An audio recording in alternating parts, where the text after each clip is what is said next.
आप 4 नंबर देखते हैं, 4 नंबर क्वेश्चन देखते हैं। आप 4 नंबर दिया है x बट्टा 2 और प्लस में 2y/3 बराबर -1 है ना, और एक और दिया है x माइनस y/3 बराबर 3। ठीक है, अब देखिए क्या करते हैं। यहाँ पे हम लोग इसको एलसीएम ले सकते हैं कि नहीं आसानी से। कितना हो जाएगा 6, इसमें से भागेंगे 3, 3 जाके ऊपर गुना करेगा ना 3x, इसमें से भागेंगे 2 और 2 जाके ऊपर गुना करेगा तो 4y और बराबर में -1, यानी कि हो जाएगा 3x प्लस 4y बराबर में -6। इसको पहला समीकरण मान लीजिए और यहाँ भी एलसीएम ले लीजिए।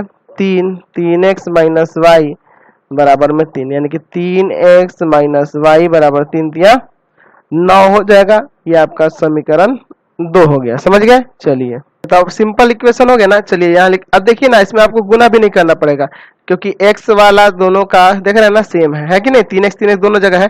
तो चलिए यहाँ लिखते हैं समीकरण 1 तथा 2 से। समीकरण 1 तथा 2 से समीकरण 1 है आपका 3x प्लस 4y बराबर में -6 और 2 है आपका 3x माइनस वाई बराबर में 9। यहाँ साइन बदलिए, माइनस प्लस माइनस, ये कट जाएगा ना।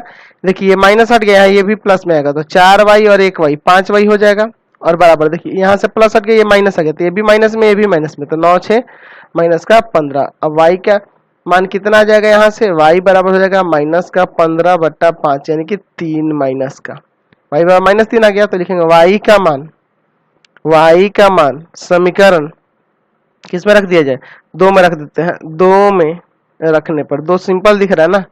चलिए 2 में रखने पर तो समीकरण 2 है 3x माइनस वाई बराबर में 9। y का मान यहाँ क्या रखना है, -3 ना, तो 3x माइनस वाई की जगह -3 और बराबर में 9। माइनस माइनस प्लस हो जाएगा, 3x प्लस 3 बराबर में 9, यानी कि 3x बराबर हो जाएगा 9 माइनस 3, यानी यहाँ से 3x बराबर हो गया 6, यानी x बराबर हो गया 6/3 कट के 2 बार में x का मान 2 आ गया, यानी x का 2 और y का -3, इसलिए x बराबर 2 आ गया और y बराबर -3 आ गया। समझ गए?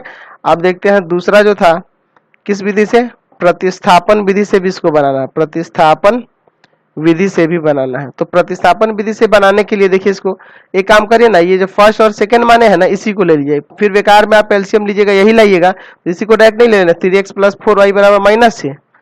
ठीक है, यहाँ लिखते हैं 3x प्लस 4y बराबर -6 समीकरण 1 और समीकरण 2 हो जाएगा 3x माइनस वाई बराबर में 9, ये समीकरण 2 हो जाएगा। समझ गए? चलिए अब इन दोनों से बना देते हैं। तो यहाँ लिखेंगे समीकरण 1 से क्या है 3x प्लस 4y बराबर में -6। एक काम करते हैं, यहाँ से x का वैल्यू निकालते हैं तो 3x बराबर हो जाएगा ये प्लस का है ना 4y, इधर आके माइनस का हो जाएगा, यानी हो जाएगा -6 माइनस का 4y, यानी x बराबर आ जाएगा -6 माइनस का 4y बटा में 3। अब लिखेंगे ना कि x का मान समीकरण 2 में रखने पर तो समीकरण 2 क्या है आपका, तो समीकरण 2 है आपका 3x माइनस वाई बराबर में 9, यही ना है। चलिए यहाँ पे रखते हैं 3x से रखना है -6 माइनस का 4y और बट्टा में 3 माइनस वाई बराबर में 9, ये 3 3 कट जाएगा, -6 माइनस 4y माइनस वाई बराबर 9, तो -6 है ना, ये कितना आएगा माइनस का 5y बराबर में 9। अच्छा माइनस का 6 उधर जाके प्लस का हो जाएगा ना, तो माइनस का 5y बराबर 9 प्लस 6, यानी कि माइनस का 5y बराबर ये 15 हो गया, यानी कि y बराबर आ जाएगा 15/-5, वही आ जाएगा -3। y का मान समीकरण 2 में रख देते हैं।